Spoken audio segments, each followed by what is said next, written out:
of the woman shot and killed in Tenlytown yesterday. Yeah, so police say after the shooting, the suspect boarded that metrobus. Officers stopped the bus, and when the man allegedly pulled out a gun, police shot and killed him.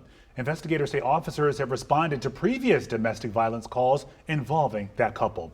Our Sarah Robinson spoke with the victim's family and is with us tonight. And what an awful story. So sad. Just horrible. And she was still really processing what had happened. And it was, of course, very hard for her to talk about. This is really the very scenario the victim's daughter says she had feared for years. She tells me her mother had finally left an abusive relationship, moving into a new apartment and starting at a new job. But she says that fresh start was taken away in an instant.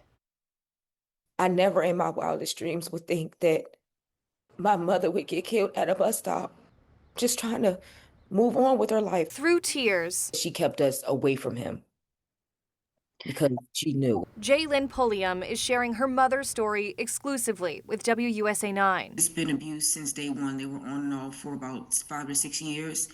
And It's been fractured ribs, cracked, chipped teeth. Yesterday, Oh my gosh.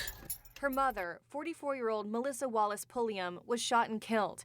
Police say the suspect was her boyfriend, Sean Dwayne Williams. He then got on a metrobus. When police intervened, he pulled out a gun, and police then shot and killed Williams. Her daughter says Melissa was on her way to work when she was attacked. She was on such a new path, and she was happy where she was.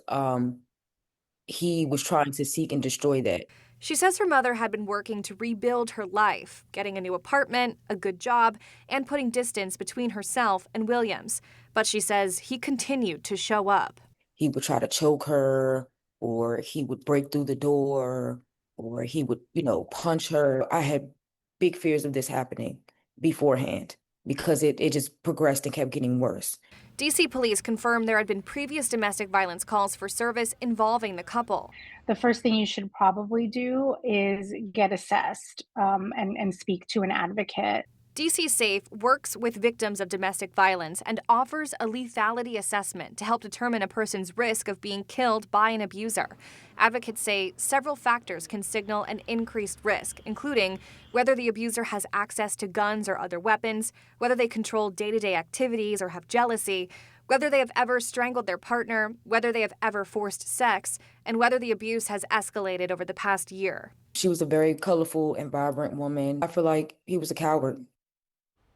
DC Safe operates a 24-hour hotline for people experiencing domestic violence. That number is 1-844-4HELP-DC. Advocates say even if someone isn't ready to leave a relationship, speaking with an advocate and developing a safety plan can help reduce their risk. Yeah, it's so important. We've covered so many of these tragedies lately from DC, Maryland, and Virginia. And we've been talking about this, and people often say, well, why didn't this person leave?